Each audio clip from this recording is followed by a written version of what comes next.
In a world where hopium and common sense collide, starring the CryptoKeeper and BlockchainCrusader. Welcome to Debate Crypto.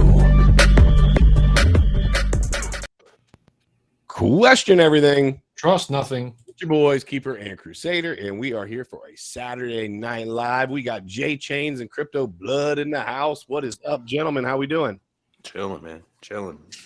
Doing great, man. Doing great. How you guys? Blood out in City rep in Detroit, back over his shoulder. I'm guessing. Is that, you back home? Yeah. Oh, there you go.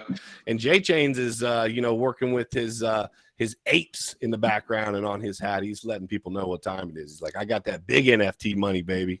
We're going in, man. We're waiting for that dip, and then we're going in hard. Heck yeah, let's get it. So, Crypto fam, first of all, we appreciate you all for being here. It's a Saturday night. You could be anywhere, but hey, here you are hanging out, kicking it with us. We're going to dive into some topics tonight. I'm going to let Miguel get into in a second, but make sure that you guys jump into the Discord. The free mint, the stimulus mint is going to be July 30th. So if you haven't heard, now you know. Make sure you guys get involved with that. That mint's going to allow you to jump into the mints after that. It does a lot more for you than just the initial mint. So you're going to want to get involved in that. Don't miss it. Let's smash the likes as we get more and more people in here. Chat. Let's have some fun in there. And yeah, Miguelito, what is on the podium this evening?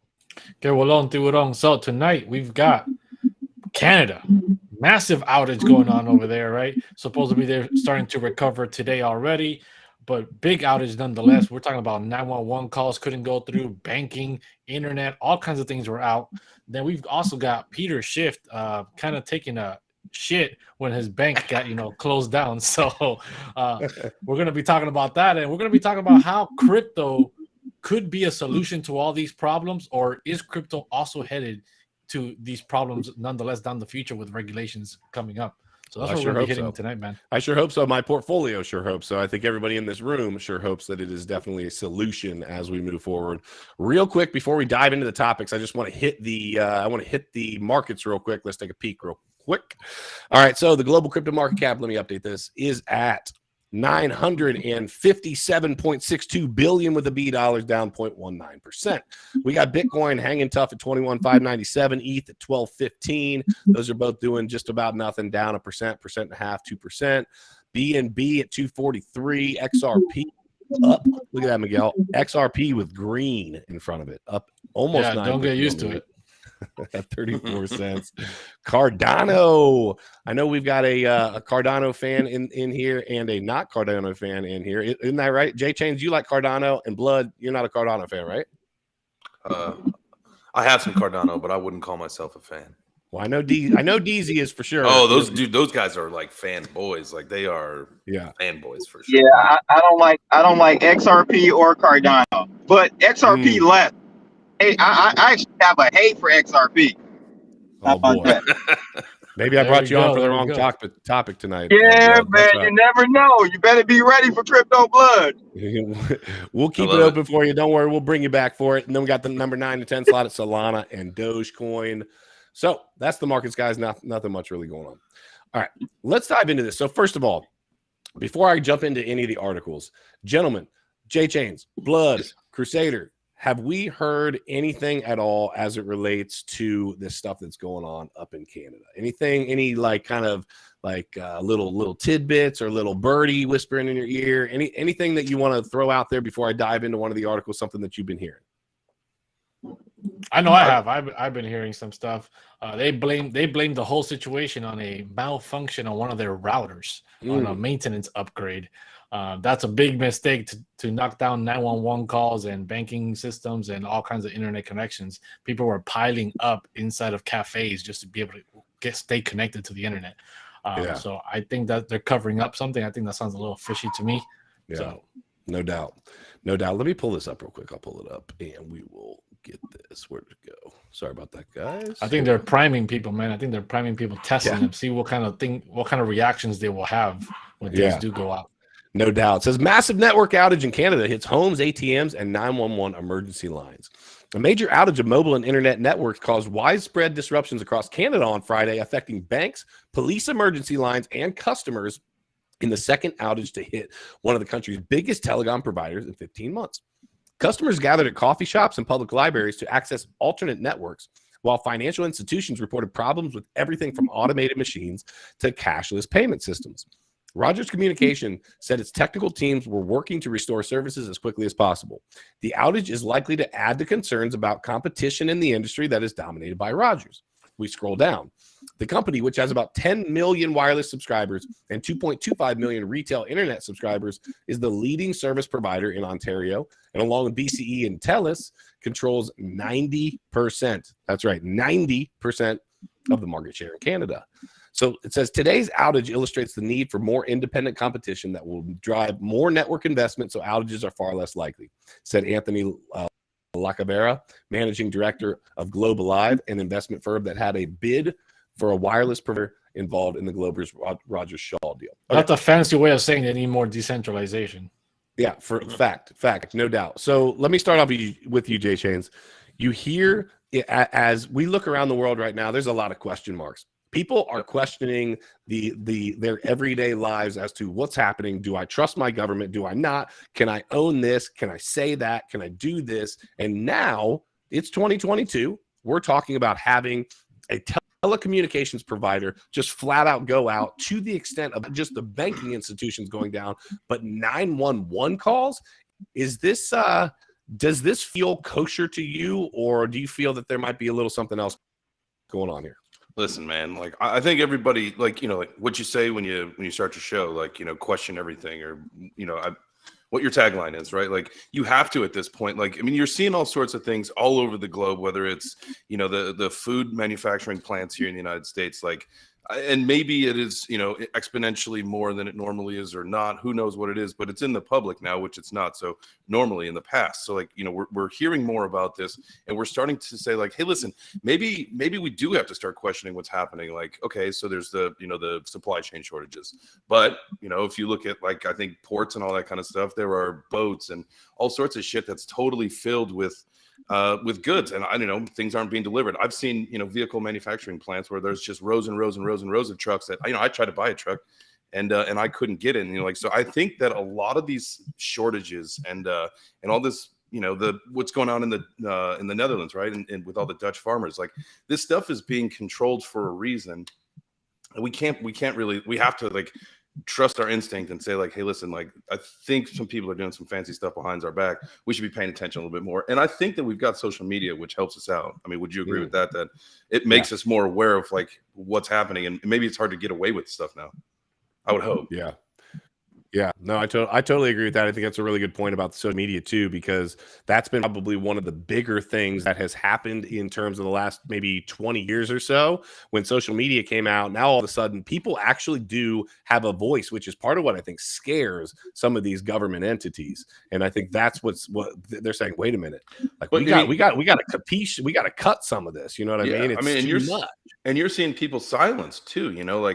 Like when they start to get vocal, when they start to make noise and say, hey, listen, something's not right here. And you get a group of people, and then all of a sudden that leader's voice gets silenced. And, like, that's the whole problem with centralized entities in tech and where we are, and why it's like there is a really important need for decentralization with social media. But the problem is you're just not going to get enough people on board to make it worth it at this point. Blood, what are your thoughts on this, bro? I'm going to take a different angle. I don't know if you guys knew about the corona mass ejections that happened, have been happening the last couple of days, or even the last week. That possibly be the cause of this outage. I don't know. I mean, maybe the power would have gone out as well, not just telecommunications. But as Jay Shane said, I don't trust the narrative. Whatever the main reason behind it, I don't trust that's the real reason, what the real cause or issue behind this. It was either a hack, possibly from Russia, or I don't want to sound like one of them blaming Russia for everything, but we know they would never admit to Russia successfully dropping a whole network, or North Korea.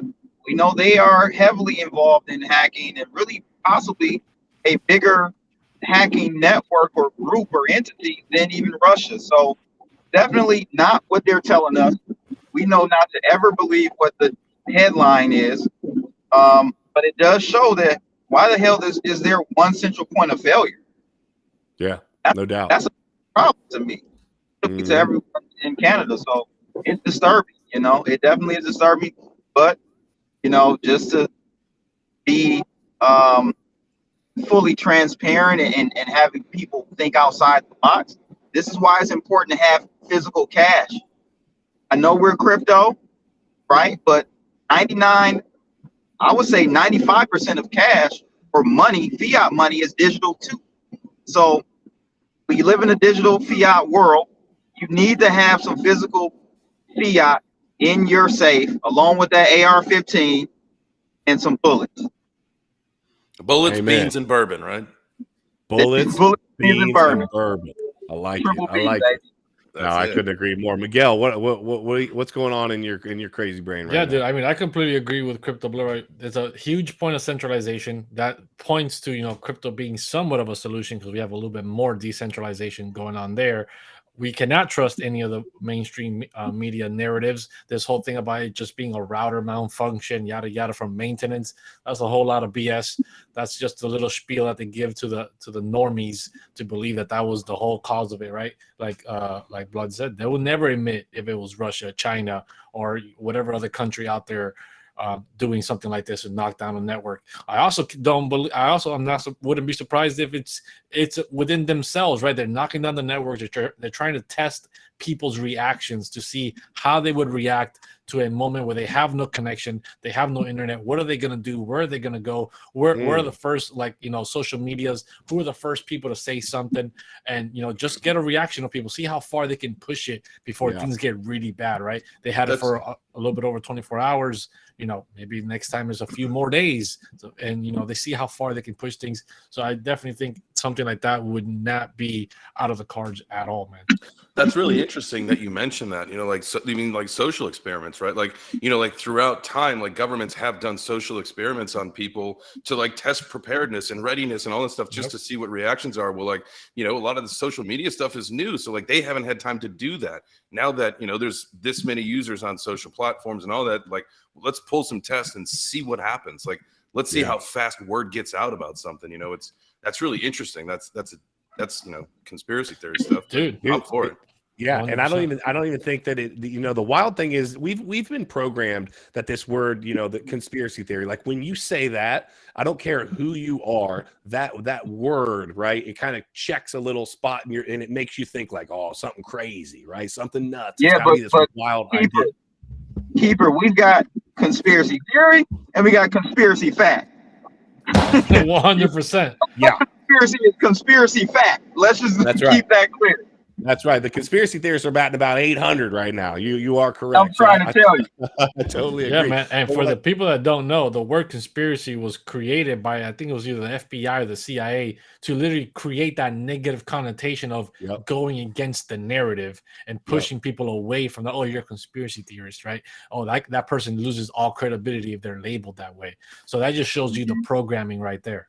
So I think it's interesting, Miguel. We've been talking about this for a little while. So for those of you that don't know, most of you in here probably do know, but we've got an NFT project called Danger Close Alpha, and we're trying to bring people into the preparedness world. We're trying to get people to wake up to the fact that, hey, things aren't always as they seem, and if nothing else, it's not a bad idea to get yourself prepared.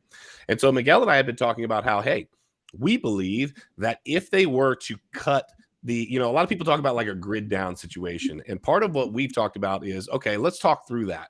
Well, if the grid's actually down, the same people that are trying to control us, they need to communicate as well. They need some of those lines of communication open. So we don't believe that it would be so much that if it was a purposeful event, it would be more along the lines of, hey, we're going to bottleneck these social media lines of communication because we got ways to talk on our own over here, here, and here. And so what Miguel and I have done, and we're working on with some of these techies, is working on this private server for all of our holders to be able to communicate, because we think it's really important. Communication, listen, I was in the Marine Corps, and one of the most important things that you could have besides your rifle is communication, is your radio. Your radio man is freaking important. He's right up there with your freaking your Navy corpsman, your medic, right? That's super freaking important. And why? Because look at it this way. If the four of us right now, so Blood's up in Detroit, J Chains, where are you, Eric? Georgia? Yeah, just north of Atlanta. Ejections is in Georgia. Miguel is down in Miami, and I'm in Columbus, Ohio. So we are on literally north, a little bit, farther south, dead south, and then southeast. We're all over the place right now, right? But if we have reach and we have people and we have our people in our different areas, if we can get information from point A to B to C to D, and we're able to actually coordinate between those different areas and be able to bring together some ideas, bring together some actual, get some traction on things that need to happen in different areas, it is a way different situation than just going in blind. When people are going into a situation blind, you bust into a building and you have no idea what you're coming into, you're in trouble. And so I think the communication is freaking huge there. And what I see happening here in Canada, to Miguel's point, if they are testing, right, they are, I believe, more testing exactly what Miguel was talking about, the reaction. What are they going to do? Are people going to totally trip? Are they going to coordinate? Are they going to be able to get organized? Are they going to certain places? Because then we can watch those places and say, okay, everybody went to Starbucks. Let's make sure Starbucks is off the menu. And I think it's really interesting to see, like, what does that social experiment, if it indeed was that, what does that look like? And how do we then react to that? Yeah, man. And the bottlenecking of social media, right? They're definitely going to show you the people that jump onto social media and they try to say things, try to push information out there like, hey, this is happening in Canada, right? These are people to watch out for. That's the kind of information they don't want spreading. And this is the purpose of the server. It's not just so that we can communicate, but so that we can also have privacy. You don't want to be on Twitter and on YouTube broadcasting your plans and your situation that's happening right next to you, because then you become a target. So having privacy and having a private server where you can do this kind of communication is very, very important. Yeah, I totally agree with you, man. I totally agree. So I want to kind of move into a little bit different topic, although albeit kind of similar, talking about the banking situations. Many of you know Peter Schiff. Okay. Peter Schiff has been a long time Bitcoin hater. And real quick, just pause for our station sponsor. 1 second. Hi, Boogie. Hi. Hi. Hi. You want to say hi to everybody? You want to wave at everybody? You going to say hi? You going to say hi? Huh? No, not tonight. Okay. I love you. All right. So that's the station sponsor. That's my beautiful daughter, Addison. She is growing up so freaking quick. Bye, baby. Oh, now you're going to wave when you're not on camera. Everybody wanted to see you wave. Okay. All right. So I thought sponsors paid you, not take money from. Listen, you're right. That's a good point. That's a good point. What hell of a sponsor for you, boy? Miguel, we've been doing it wrong, bro. We didn't know how this thing works. We're new to this. We're trying to figure it out. Oh, that's funny. So yeah, so Peter Schiff. Let me actually just pinch a little bit off of this this article right here. So Peter Schiff, your boy Peter, who has been a big time crypto hater over the years. Check this out. So here's him right there. Crypto hater Peter Schiff would accept Bitcoin as payment for his troubled bank. Oh, would you, Peter? Okay. Famous cryptocurrency critic Peter Schiff answered in the affirmative when asked if he would sell his troubled Euro-Pacific bank for Bitcoin. Despite his dislike of cryptocurrencies, if such a deal were approved by the regulator, he would agree to it, Schiff said. The economist argued his position with the fact that it is important for him, first and foremost, to protect his bank's clients. Schiff also agreed with another user that when dealing with cryptocurrencies, one does not have to worry about his bank being shut down, but has to worry about Bitcoin collapsing in market value, the investor sarcastically noted. Excuse me. Schiff said regulators wanted to liquidate the bank for tax evasion and money laundering, even though the bank had no evidence of either. However, he also admitted that violations of the necessary requirements did occur, explaining that the bank was new to Puerto Rico and held less money than it should have. According to the crypto hater, running a small bank costs a lot of money, and the bank earned nothing from its operations. That is when crypto enthusiasts, recalling the economist's statements that cryptocurrencies are a scam and traditional finance is the pinnacle of excellence, began to admonish him on Twitter about how important Bitcoin is and urged him to rethink his approach and his views. Miguel, I think you've got a little bit more information on this. You talked to me about it earlier. Tell me, this article doesn't really dive in. What happened with Peter Schiff? What happened with his bank down in I think it was Puerto Rico? Yeah. So basically he got accused of, doing some fraud, doing some sketchy stuff. And according to him, there's just accusations. They don't have any evidence of anything. And due to that, they shut the bank down, right? And that just goes to show a point of centralization once again, that just because there's speculation that you're doing something wrong these entities can come in and shut you down. We've talked about it before on the personal level, not even on the banking level. On the personal level, if they ever want to act upon you, they freeze all your assets, your accounts, and you're done, right? This is the importance of being self-custody, being your own bank. This is what crypto helps you do. And I think he's coming to that realization right now. But I also believe 100% that this spat that he has, this whole narrative that he's a Bitcoin hater, is all facade. This is all created just to get attention from the crypto industry and the gold industry. Because what a coincidence that his son 100% is into Bitcoin. Where did his son get all that money from?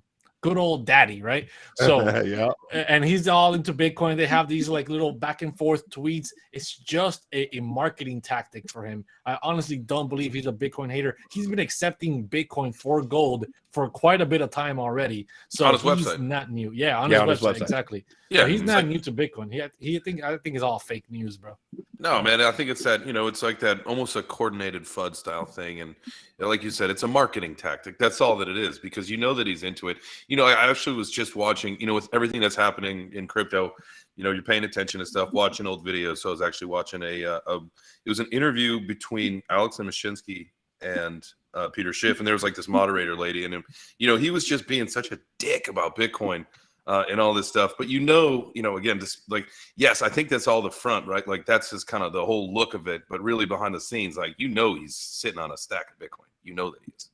Oh yeah, man, no doubt. It's just the fact that he's always touching the topic, right? Nobody's even talking to him about Bitcoin, and he's tweeting about it. He's constantly tweeting about it. He doesn't let the topic go. If you hate something truly so much, you don't even try to give it attention, right? You don't want other people to know about something that is trash, that's somebody that you don't want it to be involved with in the first place.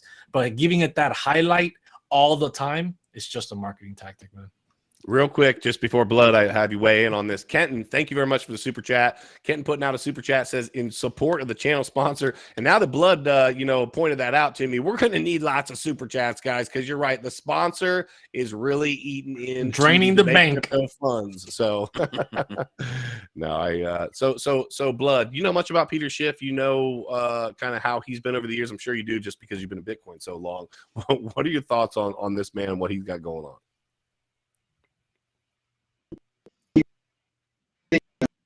Out, so I don't know if you guys are not. Uh-oh. Yeah, we're definitely getting some technical issues from your end there. Definitely can't hear you very well at all. Kind of broken up. All right. Well, then let's shit. Oh, I think he's on. back. I think he's back. You back? Blood? Yeah. Can you guys hear me? Now we can. Yeah. Yeah. Okay. All right. Okay, guys. All right.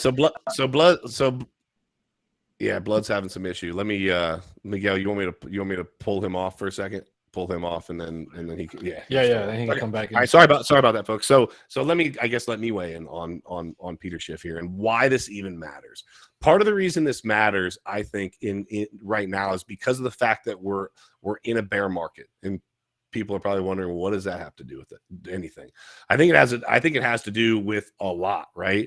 I think that during these bear markets, the things that you're going to hear us talk about, the things you're going to hear J-Chains talk about, the thing you're going to hear BitBoy talk about, the things you're going to hear Blood talk about, you're going to hear us talk about, hey, not financial advice, but you should probably be thinking about accumulating. Right. And so if people that have been in this for a while, that have been through bear markets, that understand how this works in the long term, that understand the patience game, but that are not billionaires in their own right, if they're talking about accumulating, what do you think a man like Peter Schiff, who is accepting Bitcoin for gold, who does have a son who is absolutely all in on Bitcoin, right? I don't care. Listen, my dad and I might have some back and forth, now and then or whatever. But listen, I want the best for my dad. My dad wants the best for me, right? And if I'm accepting a form of payment, right, and I'm all in on it, and my dad brings it up because he's always in the headlines, is always talking about it. No publicity is bad publicity, right? So what are we doing here? He continues to try, just like J-Chain said, to FUD the price down. Why would you do that? Well, if you were a billionaire, you want to see that price as low as it can freaking possibly get, for not quite as long as it can be, but to hold it down for some good amount of time so that I I can continue to buy up your sell, like all of the news. He's an insider, man. He's an insider. Yes, Yeah. yes, and they want these. They want the noobs. They want the noobs selling. And what are they going to do? They're going to buy that up. And I think that's what's happening here. It's giving them lower prices, opportunity to continue to buy at sub 20K or right at 20K, which they know long term is a huge freaking blessing, to say the least, as it relates to Bitcoin. I don't think it's really anything more complicated than that. I do, however, want to say the whole banking side of this is interesting, because I don't understand his, as it relate. I don't know enough about his personal, the business side of things as it relates to his bank, but I don't know if it's that he has enough invested in Bitcoin that is directly tied to the bank to where they're trying to basically say, hey, like, we got to really take a look at this, or if it's just Peter Schiff being Peter Schiff. And again, another headline. I don't know. I'm not positive. Miguel, maybe I think it's just him being him, and moving his stuff from the United States all down to Puerto Rico to get rid of some of the taxes and some of the BS that he was dealing with. That's and I think he just might be on the short end of some things, and they might have caught him on these people know how the inside works, and they know they can move paperwork around here and there and fudge the numbers for a short period of time before people start to get suspicious. And maybe people were just onto him. And he's such a smart guy, dude. I follow him for the conversations he has about the economics, about what's happening in the real world, because he's a smart guy. Whether he's completely wrong about Bitcoin or Bitcoin is a complete false narrative of his, he is smart. He knows gold is confiscatable, right? He knows that back in the day when the United States needed gold, they said, hey, you can no longer redeem your US dollars for gold. We are confiscating your gold. Everybody needs to sell their gold back to the United States ASAP, and gold became illegal in the streets. So he knows that even though it's a store of value like he claims it is, it can be taken away. So how much of a store of value is that if they can just come knocking on your door and take your gold away? Yeah. Bitcoin fixes that problem. They can't just come and knock on your door and confiscate your Bitcoin. So he has to know that is a solution to gold. It is the equivalent as much as possible that anybody can get close to gold digitally. It's Bitcoin. There's no arguing that. And the fact that he's such a smart guy and yet he continues to argue the point, I think that's where his flaw of like it is a false narrative on his end. Yeah.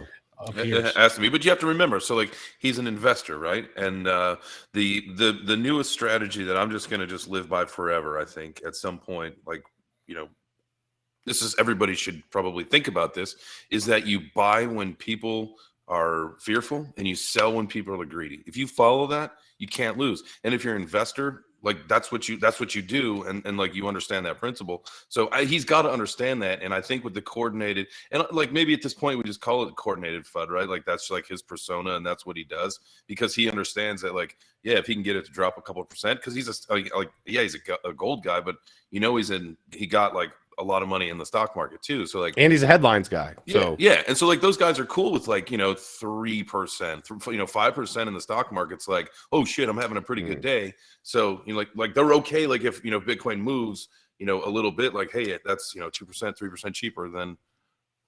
When you're dealing with tens of millions, hundreds of millions of dollars, a 2% move is a huge freaking move, right? I mean, you just need to understand that. I want to take a quick break again. Wanda Homie, aka Best Car Batman, $1 super chat. Appreciate you, brother. Said Chaos Magician stacking sats fun. This is the way. It's for the children. Thanks, Juan.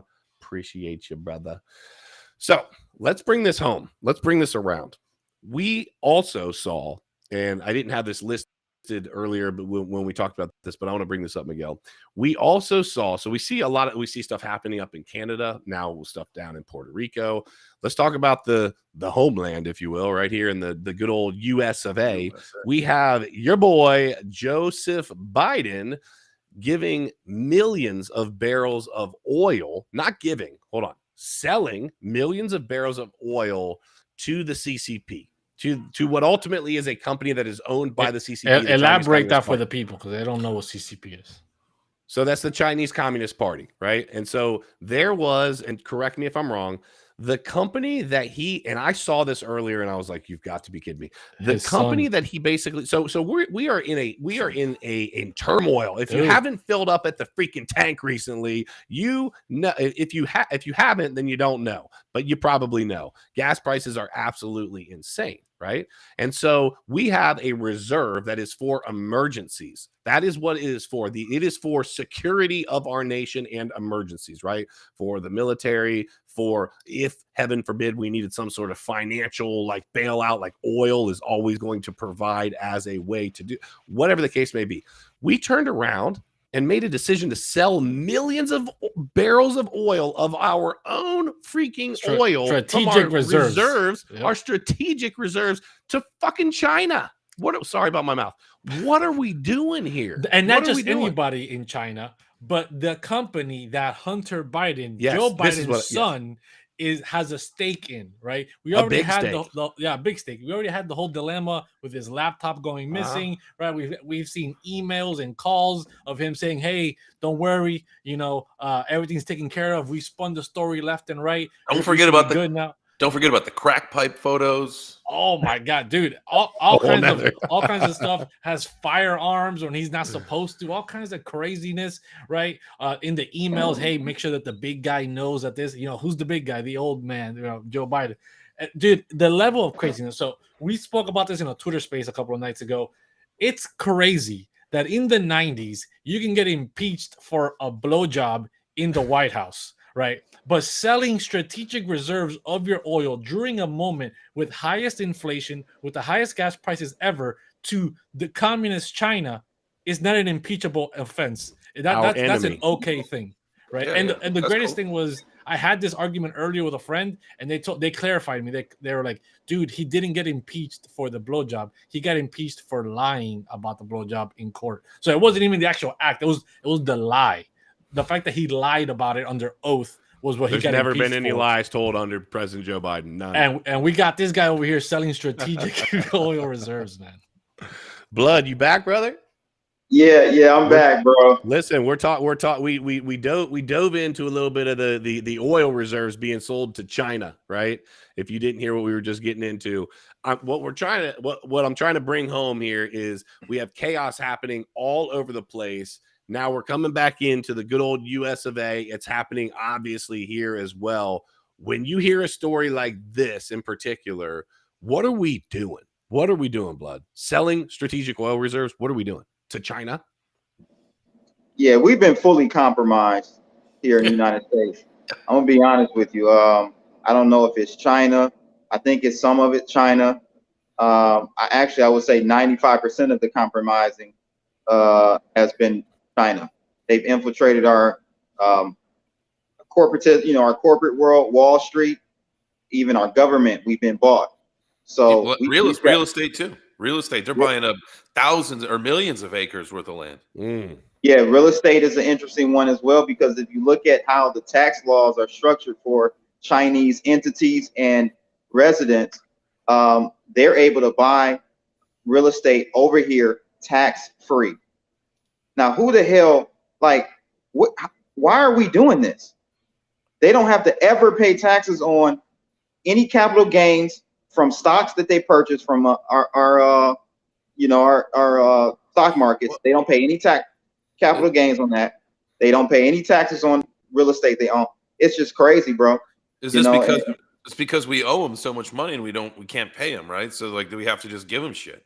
That's a great point. That's actually a great point.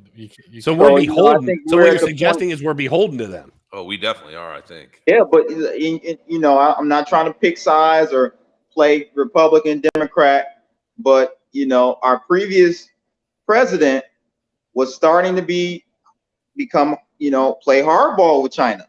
Oh yeah. Oh no doubt. Right. I mean, for real, tariffs. He was increasing tariffs.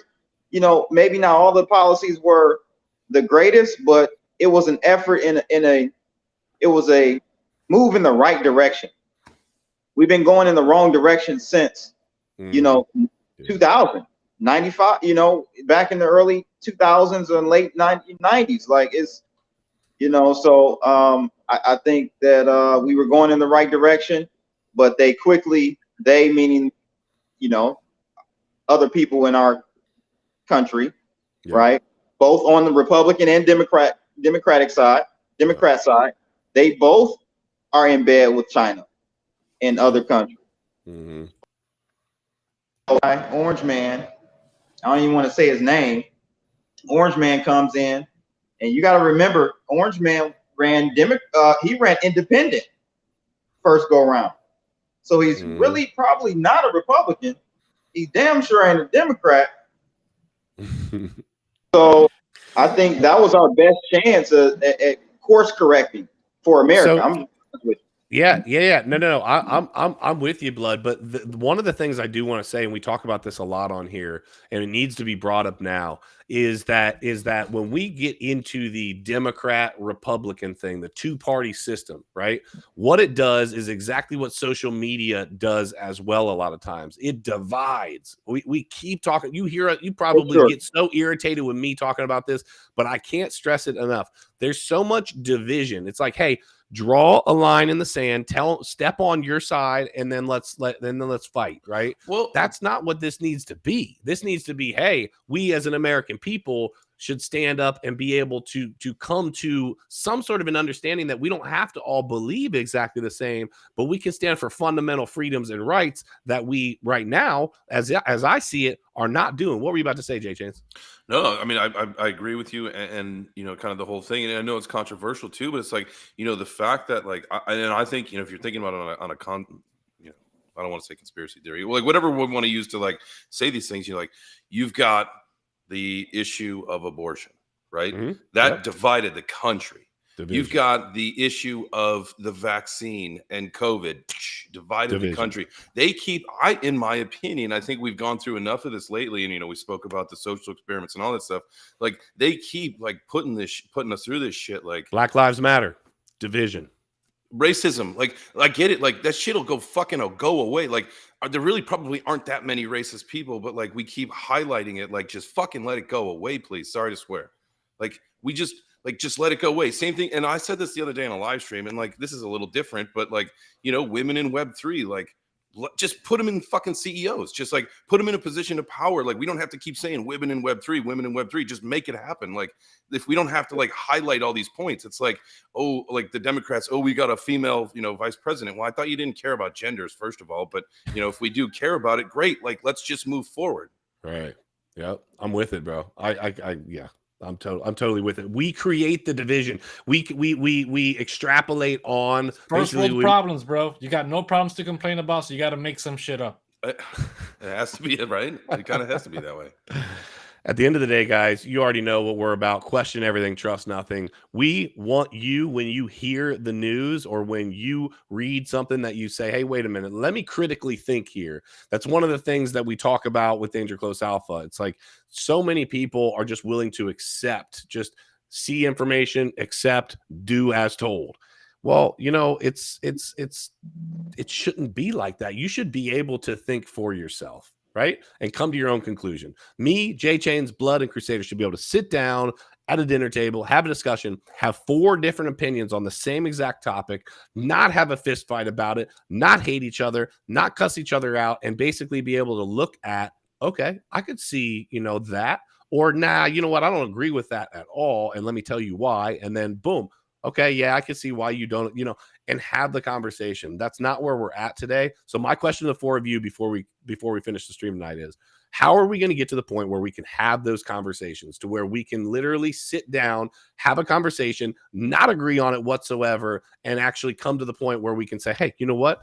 Okay, I could at least understand where you're coming from, and boom, what are we going to do to move it forward as opposed to just staying divided? Can we do it? And if so, how are we going to do it? We're too far gone, bro. I'm just going to be honest. Dude, same. You got to be people need to be reprogrammed. There's no other way. We need the great reset, bro. Shut up. We do not. Nothing and love it. Oh, that's right. God. That's right. But that's where we're headed, and that's what I think is scary. I think that a lot of times people think that when we talk about a lot of people have heard me talk about the biometric screening, and we're headed towards being like China, and They hear that and kind of think that Keeper's just kind of being a little bit crazy here. No, I'm not.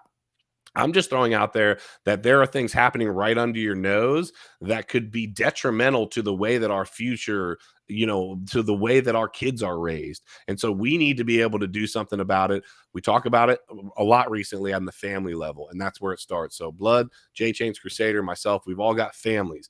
We want to start on the family, on that biological nuclear level, teach our families what we believe, and then it moves and it gets bigger from there. And I think that, for me, is the only way that it's going to take time. It's going to take a lot of time, but I think it starts at that fundamental family level. I don't see it happening any other way because the rest of the world seems like. Can I just chime in? I know I had internet connection when we were talking about Europack and your boy Peter Schiff, man. The irony, bro. Oh my God. Like, I love it, but it should show us, and this is a topic we don't talk about much online in regards to crypto. I know, I think Miguel talked about him having, the bank having like tax evasion issues and all of that. This is one thing that we don't talk about in crypto. The ability to tax evade is very easy. You don't have those problems. Of course, if you go back to hold on. Give me those secrets, Blood. Give me those secrets. No kidding, bro. We're on the blockchain. We're publicly verifiable. How is that easy? Yeah, but what I'm saying is, if you never go back to fiat. Oh, if you never exit back into the fiat system. Right. So eventually we want to get to a point where we are in a closed ecosystem where we don't have to go back to fiat as much. Okay. Companies and small businesses can just accept crypto. At that point, yes, the government could hypothetically or theoretically say any company accepting crypto will have to abide by XYZ rules, sure.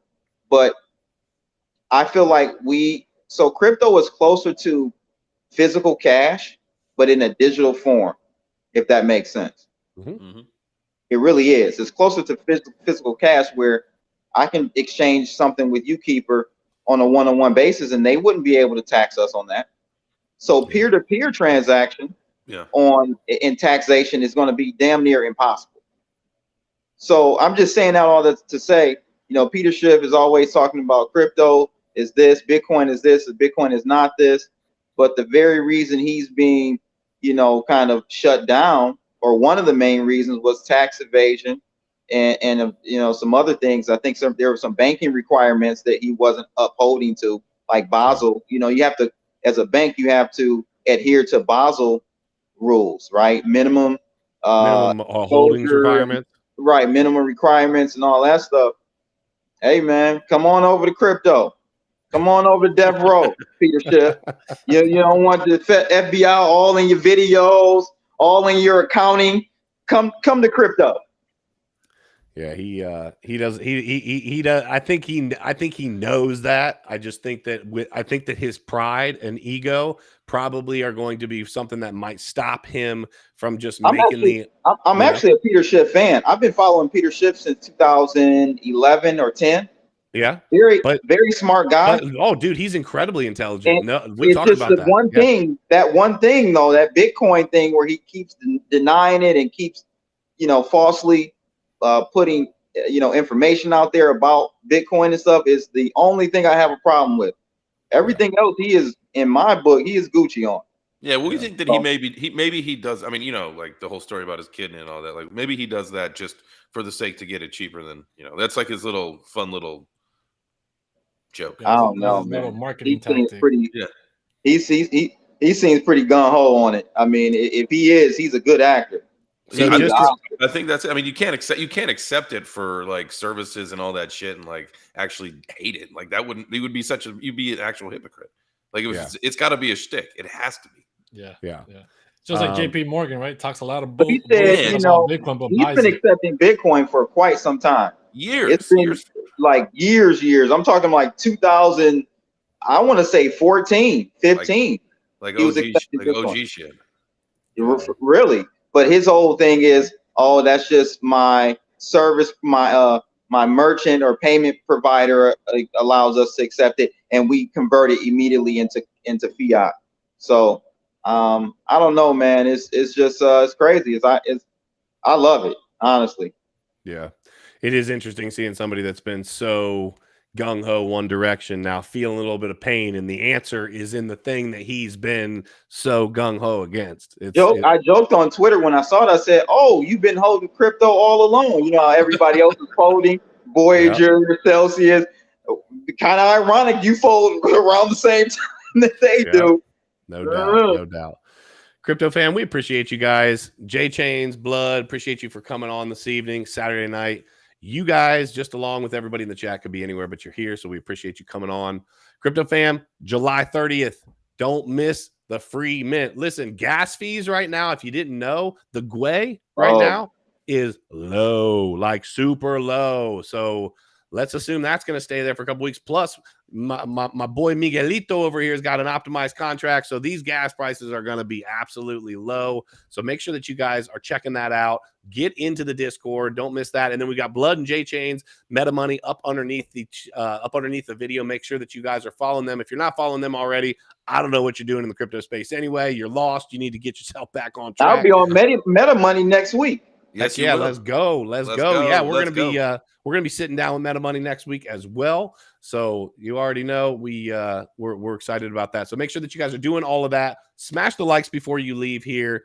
Just remember to question everything. Trust nothing. And until next time, hodl like it's hot. We'll see you soon.